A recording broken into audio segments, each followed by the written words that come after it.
Pues buenas tardes a todos, bienvenidos a esta sesión en vivo en México Fiscal, donde vamos a tener una charla con el doctor Jesús Vázquez Jiménez, que nos va a compartir su opinión acerca del tema de la reforma al artículo 3 de la Constitución de la Ciudad de México.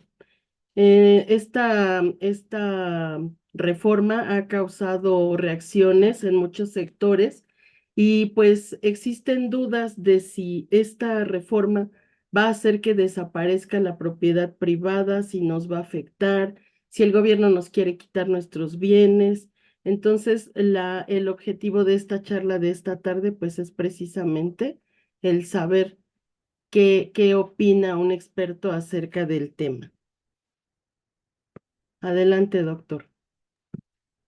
Muchísimas gracias. Bueno, pues buenas tardes a todas, a todos.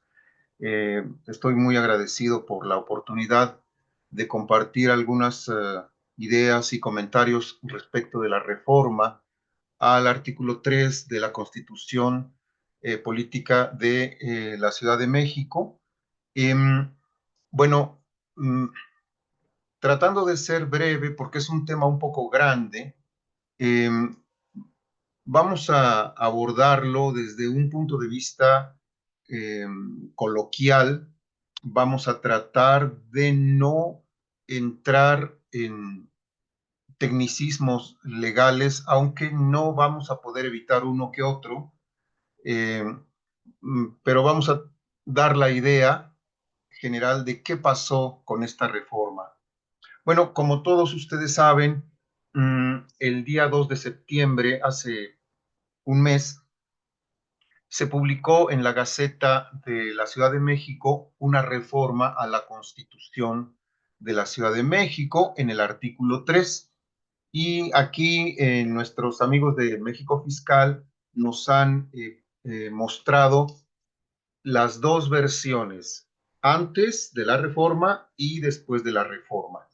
Mm, eh, esta reforma fue al artículo 3 en el numeral 2, inciso A, que dice, si ustedes ven las letras que están en color rojo, que nos dice, básicamente, este artículo habla de los principios rectores que va a tomar en cuenta el gobierno de la Ciudad de México, y uno de esos principios, dice, es el respeto a los derechos humanos, y luego nos dice la defensa del Estado democrático y social, el diálogo social, la cultura de la paz y la no violencia, el desarrollo económico sustentable y solidario con visión metropolitana, la más justa distribución del ingreso, la dignificación del trabajo y el salario, la erradicación de la pobreza.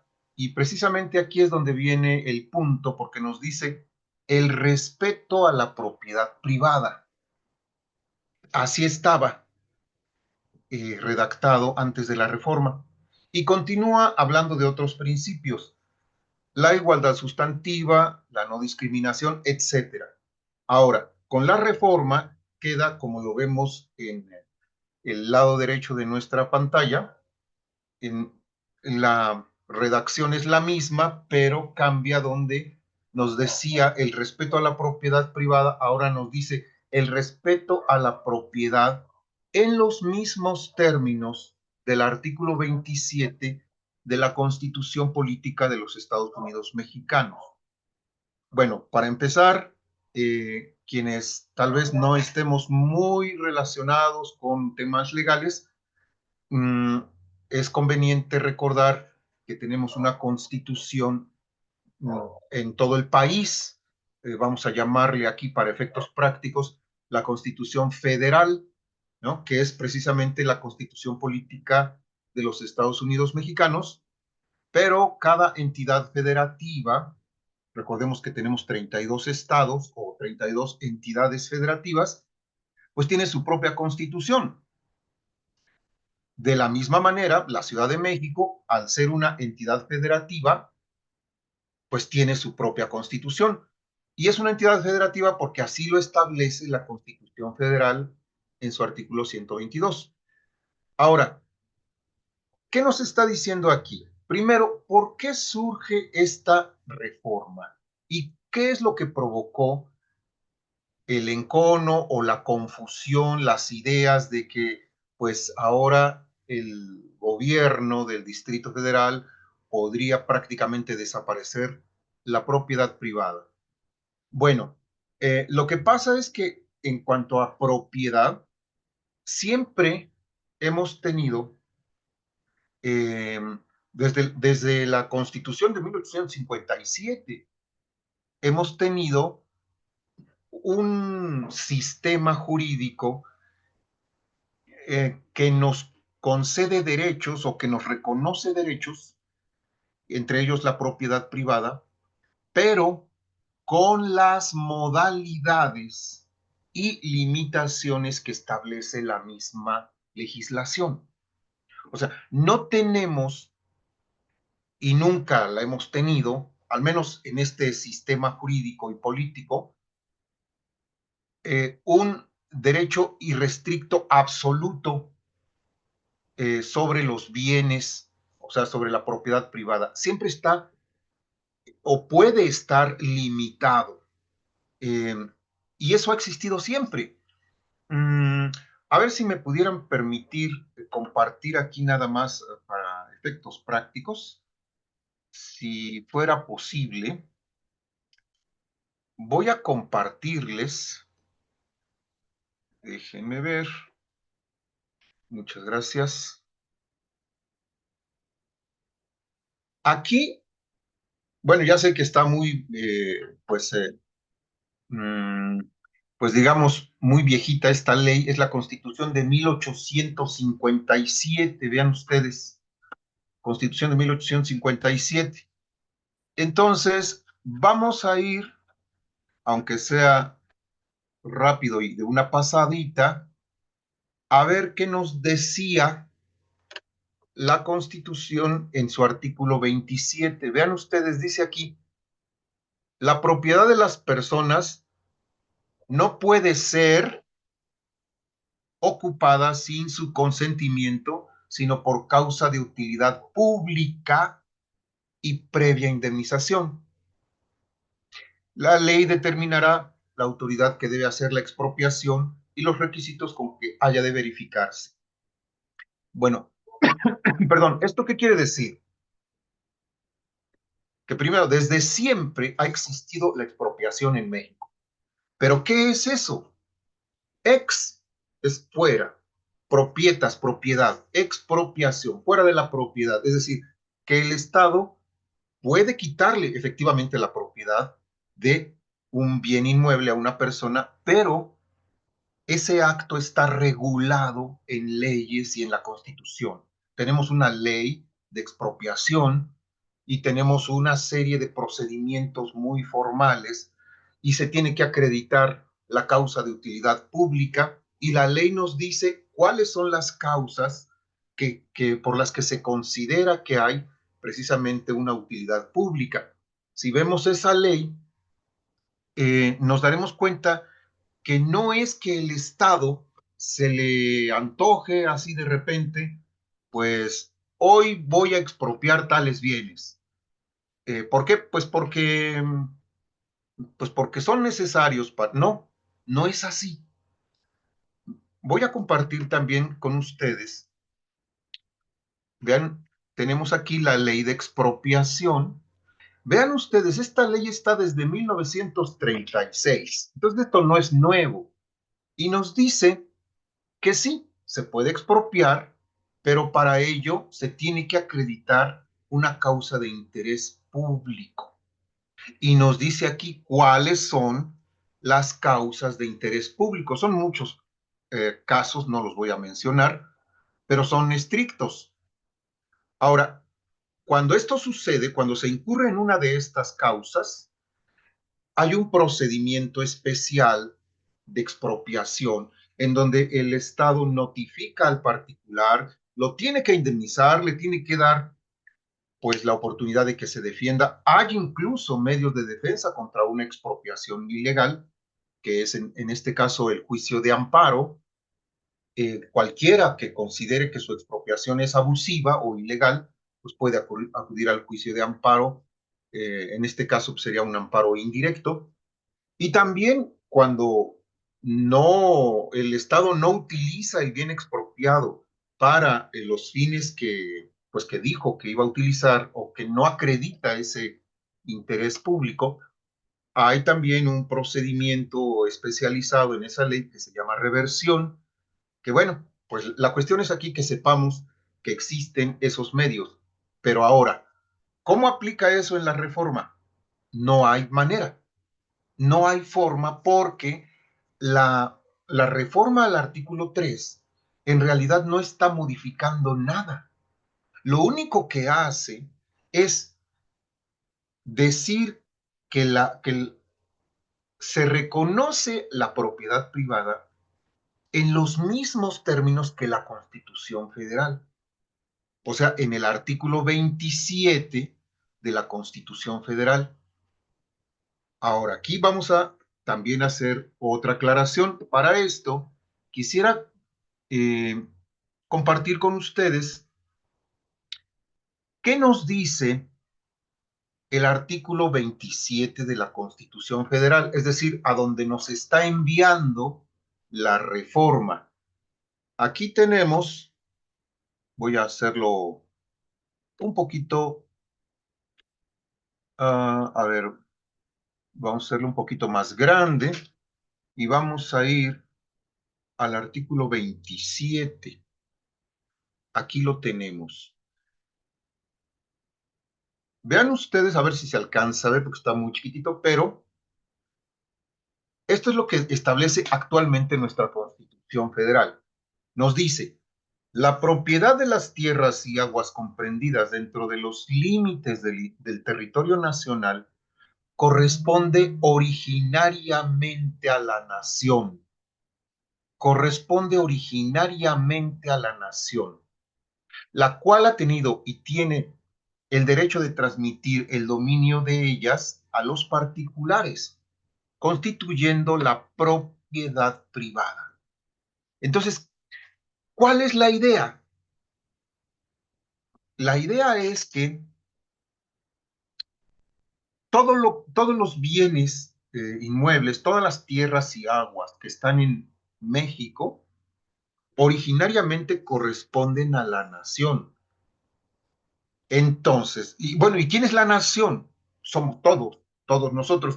Este es un principio de derecho o de un sistema comunista o socialista, porque nuestra constitución, por cierto, igual que todas en el mundo, es un collage, es una mezcla de principios capitalistas, socialistas, comunistas, imperialistas, neoliberales, es una mezcla.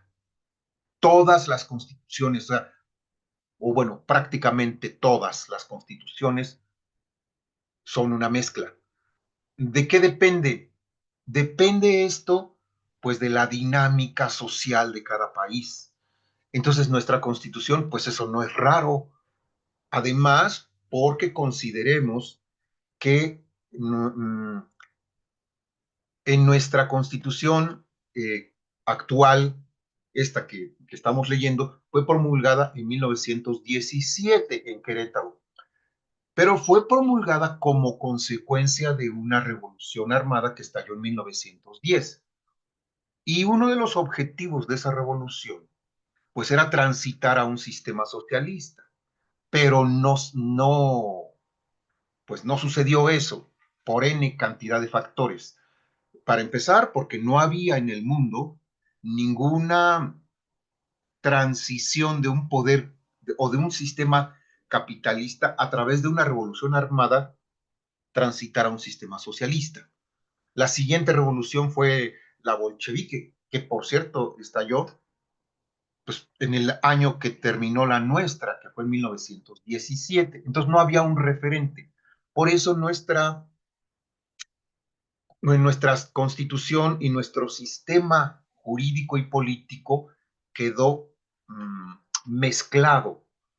Es una república democrática, representativa, popular, Entonces tiene todos estos principios y esto siempre ha existido, como ya les mostré, pues desde 1857. ¿Esto qué quiere decir? Que para empezar, lo que está en México de tierras y aguas, pues es de México, pero que la nación transmite ese derecho a los particulares para constituir la propiedad privada. Entonces, la Constitución Federal reconoce la propiedad privada. O sea, y la reconoce, tan es así que otras disposiciones de esta misma Constitución sujetan al Estado a una serie de requisitos para poder expropiar. Entonces, no es que el Estado pueda expropiar cuando quiera. Y lo que ven ustedes acá abajo reitera esa idea. Las expropiaciones solo podrán hacerse por causa de utilidad pública mediante indemnización. O sea, hay que pagar, el Estado tendría en todo caso que pagarle al particular y por cierto, la ley dice que tendría que pagarle a valor de mercado, no a lo que quiera. Se hace un avalúo del bien y se tendría que pagar. Repito, siempre y cuando acredite la causa de utilidad pública. Si no la acredita, pues existen medios de defensa. Ahora, otro punto importante. Ya dijimos que las tierras y aguas corresponden a la nación, pero vean ustedes lo que dice en esta parte del 27. Dice, la cual ha tenido y tiene el derecho de transmitir el dominio a los particulares, constituyendo la propiedad privada. Esto ha generado también confusión, porque muchos dicen, bueno, pero entonces nada más nos transmite el dominio, no la propiedad. Bueno, ¿cuál es la diferencia entre dominio y propiedad? No hay. No existe. De hecho, el origen etimológico de la palabra dominio significa ser amo o ser dueño de algo. Entonces, eso significa, para efectos prácticos, tener la propiedad. No hay propiamente una diferencia entre el dominio y la propiedad. La propiedad es un derecho real. ¿Qué significa eso? El sistema jurídico, el derecho, reconoce dos tipos de derechos que puede tener una persona. Derechos reales y derechos personales. Los derechos reales se llaman así porque son sobre las cosas. La palabra real deriva de la palabra res, que los romanos utilizaban para llamar cosa. O sea, res significa cosa. Entonces, un derecho real es un derecho sobre una cosa. Yo tengo, por ejemplo, un departamento, tengo una casa, tengo un local, tengo un coche, son cosas. Pues tengo derecho sobre esa cosa. Pero, por ejemplo, yo tengo derecho a cobrarle a Juan Pérez porque me debe 1 millón de pesos. Ese es un derecho personal. Entonces son estos dos tipos, reales y personales. Los derechos reales son diversos, no nada más es la propiedad. Puedo tener la propiedad de una cosa, pero no tener su posesión, que ese es otro derecho real. Por ejemplo, si yo tengo un departamento, es mío, es de mi propiedad, yo tengo la escritura, pero se lo estoy rentando a mi compadre. Entonces, yo no tengo la posesión del departamento. Es mío, pero no puedo entrar a él, no puedo hacer una fiesta ahí o ir a dormir cuando quiera, ¿Por qué? Porque se lo estoy rentando a mi compadre. Entonces, ¿quién tiene la posesión, el uso, la habitación? Él, aunque el departamento es mío. A eso se le llama nuda propiedad, cuando yo tengo un bien, pero no puedo disponer completamente de él. Y hay diversos tipos de derechos reales. La propiedad es uno de ellos. Ahora, hablemos un poco, solo un poco, de esto, de la propiedad. La propiedad que se reconoce en nuestro sistema jurídico puede ser privada de todos los particulares, de cada uno, o puede ser pública. ¿Cuál es la propiedad pública? Pues la que tiene el Estado. Nada más que el Estado, eh, bueno, pues también es una persona, pero no es lo mismo que una empresa o que un ciudadano común. Al ser el Estado, tiene diferentes tipos de bienes. Esos bienes no todos son del Estado, o sea, no todos son de su propiedad. Algunos bienes son de la nación. No es lo mismo el Estado que la nación. ¿Quién es la nación? Ya dijimos, todos nosotros, ¿no? Todos los mexicanos. El Estado son los organismos públicos que ejercen las funciones de gobierno. Todos conocemos el Ejecutivo, el Legislativo, Judicial, las Secretarías de Estado, las Fiscalías, etcétera. Todos esos organismos son autoridades.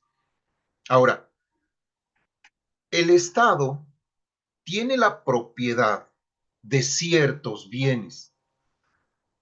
A esos bienes se les llama bienes de dominio privado del Estado. Pero hay bienes que son de todos nosotros. Por ejemplo, no sé, se me ocurre los mares territoriales. Pues son de la nación, no son de la Secretaría de Marina o la Secretaría de Hacienda o de la Presidencia de la República. No, son de la nación. Entonces el Estado administra esos bienes, porque las leyes así lo establecen. Tenemos una ley muy importante en este sentido que regula los bienes que administra o que son propiedad del Estado, que se llama Ley General de Bienes Nacionales. Y ahí establece bienes de dominio público y divide esos bienes de dominio público en tres partes. Bienes de uso común, y ya viene una lista ahí de cuáles son. Bienes destinados a servicio público, también nos dice son este y este y este. Y tres, bienes propios. Ahora, los bienes de uso común y los que son destinados al servicio público, esos no son del Estado, los administra, porque son de la nación. Entonces, son bienes que no se pueden prescribir, que no se pueden embargar, son bienes imprescriptibles, inalienables eh, e inembargables. Obviamente, ¿qué significa que sean inembargables? Que no los podemos embargar. Si el Estado me debiera una cantidad y yo lo demando y pretendo embargarle, pues los bienes que están sujetos a ese régimen jurídico no son embargables. ¿Qué significa que sean inalienables? Pues que no se pueden vender. El Estado los administra, pero no los puede vender. Imagínense ustedes que pudiera vender el Estado, por ejemplo, no sé, el Palacio Nacional. Pues a lo mejor ya lo hubieran vendido, no sabemos, pero, pero la cuestión es que no se puede porque es inalienable. La Constitución, las leyes así lo establecen. ¿Y qué quiere decir que sea imprescriptible? Pues que no puede ser propiedad de particulares, aunque un particular lo posea por muchos años. Ustedes saben que, por ejemplo, hay ciertos casos en que si yo, por ejemplo, poseo un inmueble que es de Juan Pérez, y en ciertos casos y con ciertas condiciones lo puedo prescribir, es decir, me lo puedo adjudicar, digamos, me puedo quedar con él. Ese juicio, porque es un juicio finalmente, eh, que le conocemos como usucapio o usucapión, o en español, pues es la prescripción positiva, que por el transcurso del tiempo, pues ya puedo yo quedarme con él. Pero hay muchos casos en donde eso, aunque transcurran años, no puede ser. Por ejemplo, si yo eh, estoy rentando un departamento, bueno, pues aunque pasen 1000 años, el arrendatario no puede prescribirlo. Claro, no van a pasar 1000 años, ¿verdad? Pero los que sean, no puede prescribirlo. Se lo estoy prestando, mi casa o mi terreno, se lo estoy prestando. No me está pagando nada. Eso se llama comodato. Le estoy dando en comodato ese bien. No lo puede prescribir porque es mío. Entonces, no siempre que tenemos por muchos años un inmueble podemos prescribirlo. Los bienes de uso común y los bienes que están destinados a un servicio público no son prescriptibles, pero los bienes propios del Estado sí lo son. Entonces ahí sí podría una persona, pues digamos, a través de algún procedimiento legal, poder quedarse en algunos casos cumpliendo ciertas condiciones con ese bien. La Ley General de Sociedades, perdón, la Ley de Bienes Nacionales nos dice cuáles son unos y cuáles son otros. Ahora, volviendo acá a la reforma del artículo tercero, ¿por qué se hizo? O sea, ¿por qué razón eh, el gobierno del Distrito Federal hizo esta reforma? Bueno, para esto quisiera, muchas gracias por nuestros compañeros de México Fiscal que nos ponen aquí el antes y el después, o más bien el antes y el ahora, ¿no? Eh, aquí nos dice, aquí no aparece el encabezado, pero nos dice que se reconocen como principios rectores y nos dice aquí en el numeral 2, inciso A, entre muchos dice el respeto a la propiedad privada. Entonces, esto, según el jefe de gobierno, Martí Batres, podría dar la oportunidad de que alguien interpretara que la propiedad privada podría estar por encima de la propiedad social y de la propiedad pública, porque se reconoce como principio rector, pero no, según él, no la propiedad pública y la de uso común. ¿Cuál es la propiedad de uso común? Los ejidos, los comuneros, ejidatarios, etcétera. Que son propiedad, bueno, eso es otro régimen. Si tenemos un terreno que es un ejido, pues no es lo mismo que si yo tengo un terreno que es de mi propiedad. O sea, tiene dos regímenes jurídicos distintos. El de mi propiedad pues es propiedad privada y el otro es propiedad comunal, ¿no? Ahora, nos dice el jefe de gobierno que se pudo interpretar por alguien que como está reconocido como eje rector o como principio rector, solo la propiedad privada, a través de algún procedimiento o algún juicio de amparo, podría ponerse por encima la propiedad privada de algún grupo empresarial o algunas personas privadas, por encima el interés público, el interés social o los bienes que son comunales, como los ejidos. Y entonces, según él, en pues en las participaciones que ha tenido, nos dice, para evitar eso, para evitar que alguien pudiera interpretar eso, es que mejor modificamos y homologamos la Constitución de la Ciudad de México en este punto a la Constitución Federal.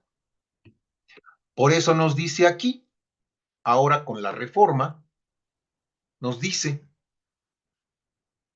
cuál es otro de los principios rectores, el respeto a la propiedad. Entonces desaparece el tema de privada. Dice, respeto a la propiedad en los mismos términos que el artículo 27 de la Constitución Federal, que ya vimos. ¿Eso qué quiere decir? Pues que la Constitución Federal respeta la propiedad privada, pública y social. O sea, las tres. Cada una con su regulación especial. Ninguna está por encima de la otra, sino simplemente tienen una regulación distinta. Eso significa que entonces, según el jefe de gobierno, ya no habría posibilidad de interpretar como que tiene una supremacía la constitución, perdón, la propiedad privada por encima de las otras dos. Bueno, esto es más o menos lo que sucedió. Ahora, ¿esto significa que nos pueden privar? Pues no, obviamente no. Bueno, siempre han podido, siempre y cuando se cumpla con todos estos procesos y requisitos, pero esto no implica ningún cambio a en una situación que no hayamos tenido antes. O sea, no hay sustancialmente algún derecho nuevo, alguna facultad nueva, algo distinto de lo que había antes de la reforma. O sea, ni implica una posibilidad de despojo del Estado o de pisotear los derechos de propiedad privada en particular. Pues no. Al contrario, solamente está homologando los principios de la Constitución Federal con la Constitución de la Ciudad de México en ese punto. Bueno, ahora, hasta aquí más o menos es la idea general. Ahora me voy a permitir, si ustedes no tienen inconveniente, en dar mi opinión personal. Yo considero que fue innecesaria, que no era necesaria esta reforma y que provocó algunas confusiones, como ya las explicamos. ¿Por qué no? Voy a compartir otra vez por lo siguiente, miren. Eh, voy a quitarle, a ver, déjenme,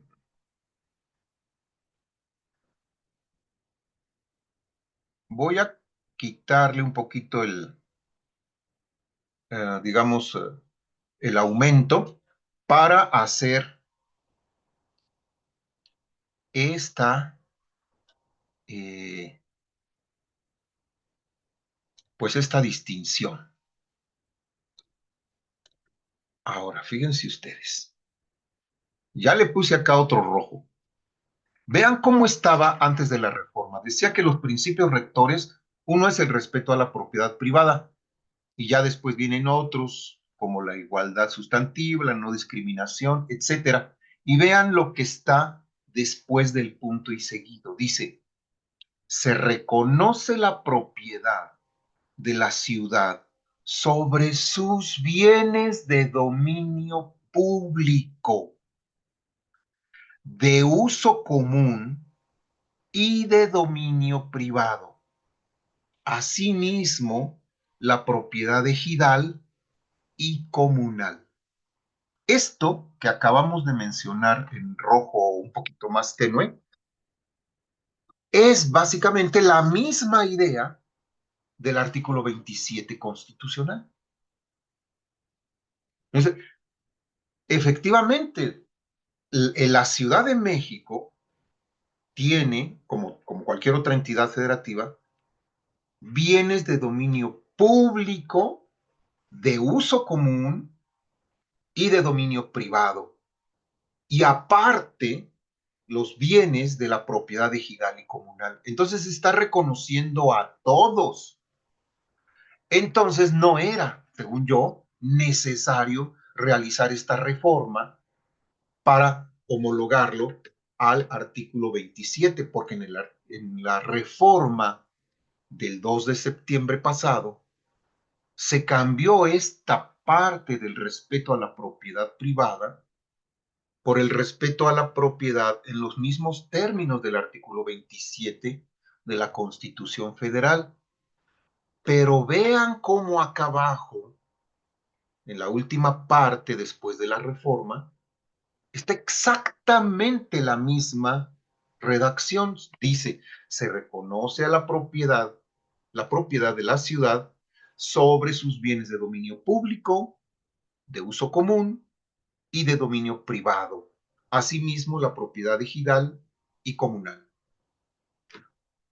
Ahora, bueno, esto es en cuanto a la reforma del artículo tercero y el por qué. Algunos consideramos que no fue necesaria, pero tal vez, esto ya, pues digamos, una especulación propia, tal vez obedece a la intención de blindar eh, la propiedad pública y la propiedad comunal, o sea, la propiedad social, o sea, los ejidos y las comunidades, etcétera. ¿Por qué? Porque dado el encono en que se encuentra actualmente el Poder Judicial con el Poder Ejecutivo a nivel federal, esto en diversas entidades federativas también se ha replicado.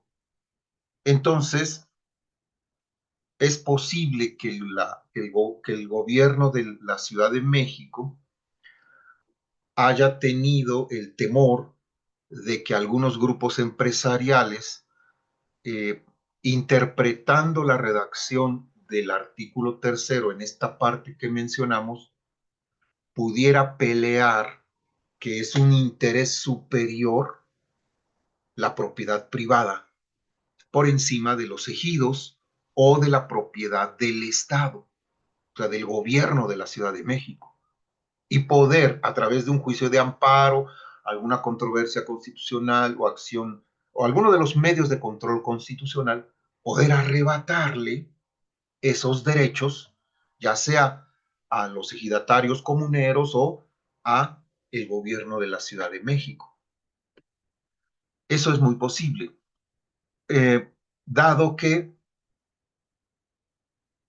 se vive una situación, y todos la conocemos, de enfrentamiento, de polarización entre el Poder Judicial.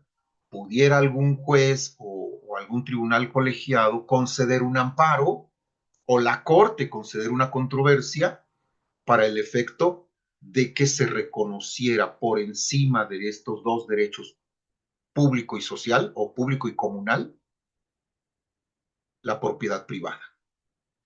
Por esa razón, pero no implica de ninguna forma que ahora el Estado tenga una nueva facultad que no tenía antes, ni implica que pueda expropiar indiscriminadamente o privar de los derechos a una persona. Hemos escuchado muchos comentarios, pues hace algunos días había comentarios muy repetidos, ¿no? Donde algunos incluso decían, es que si tienes más de dos propiedades, te los va a quitar el gobierno. Bueno, pues eso no es posible. O sea, esa idea, pues no, o sea, es una, no sé de dónde salió, pero o sea, de aquí no, o sea, no hay manera. Entonces, aquí yo lo que sí quisiera dejar claro es que no hay una facultad diferente a la que antes había, no hay una posibilidad diferente a que ahora se pueda despojar a una persona de sus propiedades, de sus inmuebles, de sus terrenos, de sus casas, de sus locales, de su departamento. No. La posibilidad de que el gobierno expropie ha existido siempre. Esa sería otra conclusión. Ha existido siempre, pero está sujeta a una serie de formalidades, como ya vimos, a una ley, a un decreto, porque se hace a través de un decreto de interés público, mmm, que, pues, donde el particular tiene derecho a defenderse y siempre ha existido así. Ahora, eh, no está bien visto que el Estado expropie cuando no tiene una situación o una justificación suficiente, porque eso, pues incluso a nivel internacional, pues provoca temor, provoca inseguridad, pues, ¿cómo voy a invertir? ¿Cómo voy a llevar ahí? ¿Cómo voy a constituir una empresa que tenga bienes? Es, si existe esta posibilidad tan grande de que me despojen de mis bienes. Entonces, eso es más bien una cuestión política más que jurídica. Y bueno, también pues hay que tomar en cuenta que un poco algunos medios también pues, incluyeron pues, en decirnos que ahora ya tenemos la posibilidad de que un día amanecemos y ya no tenemos casa, ¿no? O ya no tenemos departamento, o bueno, pues como se ha dicho algunas cosas, de que si tengo un departamento, pero me voy a trabajar a otro lado y entonces los migrantes lo pueden invadir y entonces el gobierno les va a dar la anuencia para que estén ahí, porque eso no es posible. Entonces son falacias. Si eso sucediera, que incluso ha sucedido siempre, pues tenemos medios legales para defendernos. Entonces, no hay una situación distinta. Considero que ha sido mmm, poco, poco asertiva la opinión y el análisis que han hecho pues algunos comentaristas, pero bueno, pues estamos aquí para aclarar la situación. Espero haber dado un esbozo, una idea general y haber sido lo más claro. De cualquier manera, a través de nuestros compañeros del Grupo México Fiscal, estaremos a sus órdenes para cualquier duda o comentario que tengan y con todo gusto lo vamos a responder en la medida de nuestra posibilidad. Bueno, pues les agradezco mucho su atención. Eh, Muchas gracias, doctor. Yo creo que ya quedó más claro que sí, efectivamente, pues no hay un cambio ya en la versión anterior de la Constitución de la Ciudad de México. En la primera parte se respetaba la propiedad privada y en la segunda parte, al final de ese mismo párrafo, pues estaba el respeto a la propiedad pública y a la social. Y obviamente, pues siempre la Constitución Federal pues ya contenía todas estas disposiciones. En materia de expropiación, pues creo que en mi vida, no tan corta, he visto el caso de la expropiación, por ejemplo, en los sismos del 85. Específicamente lo viví en la colonia Doctores, donde había muchas vecindades que se cayeron, que el gobierno expropió, liquidó a los dueños de los terrenos y construyó casas que vendieron a las personas que vivían dentro de esas vecindades. Y otro caso un poquito más reciente, pues ahora con las obras del tren de Toluca, acá en la zona de las barrancas que están por la antigua PFP, que iba a pasar el tren, intentaron hacer la expropiación y el problema que se dio fue que la gente había invadido terrenos federales y no tuvieron manera de comprobar y no había cómo pagarles por la expropiación, porque ellos no eran legítimamente los dueños de esos predios. Entonces, bueno, creo que ya un acuerdo al que llegaron, pues fue hacer las obras dentro de calles y zonas que sí eran totalmente federales y no despojar a la gente que están tratando de ver qué hacer para regularizar su situación. Y pues sí, nos deja más claro el panorama. Vivimos en un mundo muy politizado, muy polarizado y pues también los medios de comunicación influyeron mucho justo en esto de es que vamos para ser comunistas, es que ya estamos a punto de ser Venezuela, si tienes tres casas pues te van a dejar la más chiquita y te van a quitar las otras dos y cosas así. Entonces pues por eso fue nuestra invitación, la inquietud de nuestros seguidores que tenían de qué iba a pasar, existían muchas dudas, pero creo que con su explicación pues quedó muy claro. Y en caso de que alguna de las personas que nos están viendo, nos están escuchando o nos vayan a escuchar cuando vean la grabación en nuestras redes sociales, pues se pueden comunicar con nosotros, pues para hacerles llegar una respuesta a sus inquietudes. Le agradezco muchísimo su participación, doctor. Al contrario, muchísimas gracias y buenas tardes a todos. Gracias. Buenas tardes.